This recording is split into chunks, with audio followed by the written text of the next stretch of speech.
We are a directory of APIs and mashups, kind of the repository of the Web 2.0 APIs for the web. We also have a developer community around that.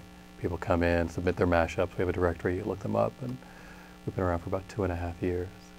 So we're working on a project with IBM, and because what the problem programmable web solves is one of discovery. How do I find the APIs that are out there that I can do to do photos or mapping or social connections? And it's also an enterprise problem. So people are now building mashup tools that need things to be mashed up. And how do you find the things that are going to be mashed up? Or developers, how do developers find these new APIs? So every month there's another 50 APIs out there. How do they go and find them? There aren't that many ways to do it because it's a bit of a new phenomenon, these web-based APIs. So that's our role, is to provide a way to find and locate them and discover them. So we've been working with IBM on a project, on a collaboration that takes their enterprise mashup tool, QED Wiki, and mashup builders can use that tool, and they can point to a resource like a repository, and we act like a repository. They say, what's there? And I'll search on a keyword like news, and they can find remixable assets, either APIs, mashups, news feeds, RSS feeds, and they can then seamlessly drag that in. So their tool talks to our website, and our website acts as a repository for those assets, and they can find them. And then they can also publish back. So if they build something, they can then, again, from that tool, publish it back out to programmable web, so we act as this repository as a service. Using OpenSearch and all these open standards, and it also has a social aspect. So as people, the community of people start to share these assets, they can collaborate from their own version of these tools using programmable web as the hub, and they can say, oh, this one's really good, they can rate them, comment them, all that sort of same social, build a profile, build a reputation, put their company profile up there, and use this as a way to have a marketplace or ecosystem to share these fundamental rebuilding blocks of what the web's becoming. So IBM and programmable web work together to take OpenSearch as a communication mechanism to have our two tools work together. So working off of the OpenSearch standard, you can submit an OpenSearch query to programmable web from under the covers of QED Wiki, get back results in an Atom RSS feed, an Atom XML feed, and then that automatically just gets displayed to the user underneath the covers. So again, we sort of tried to build on what the standards that exist today to create an API discovery mechanism, to create a mashup ecosystem discovery mechanism.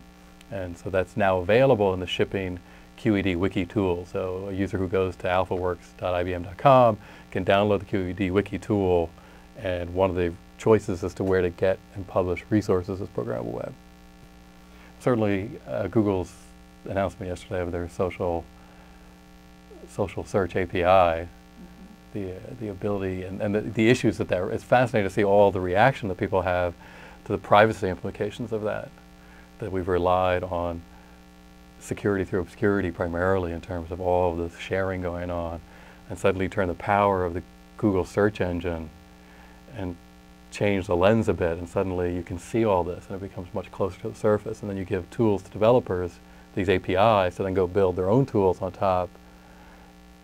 And it's a little bit, even for this well-seasoned, this sort of in crowd, to still be somewhat uncomfortable with the implications of what does that mean. I tend to agree with Tim's argument that, well, that's good because it's a forcing factor. It becomes a pain reflex. It's like, well, it's something we probably need to fix and address, because it bring it to the open and we can sort of talk about it and come up with solutions to the problem, as opposed to just leaving it. From programmable web's perspective, we have a lot more with open social and the advent of social network APIs, and the next week with MySpace coming out with their API and launching that publicly.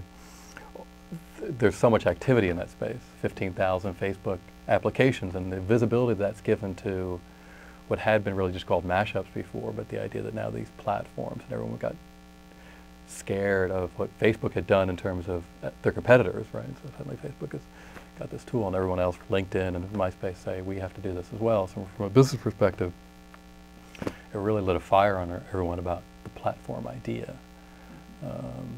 And once that genie's out of the bottle, there's a lot more, everybody's thinking about, well, what's our platform strategy? One of my favorite mashups is something called Finding Subversives with Amazon Wish Lists. And the idea was that someone had taken, I don't know if you've seen this one, but someone had taken Amazon wish list data, which includes some geographic data. So when you put out your wish list, you can put down to, you can go down to maybe the city level, and lists of subversive books, the classic sort of banned books, and match those two up to find people who had 10 or more subversive books that might be deemed untrustworthy by our government, and then plotted those on a map. So showing where you could find subversives just using a Google Maps mashup.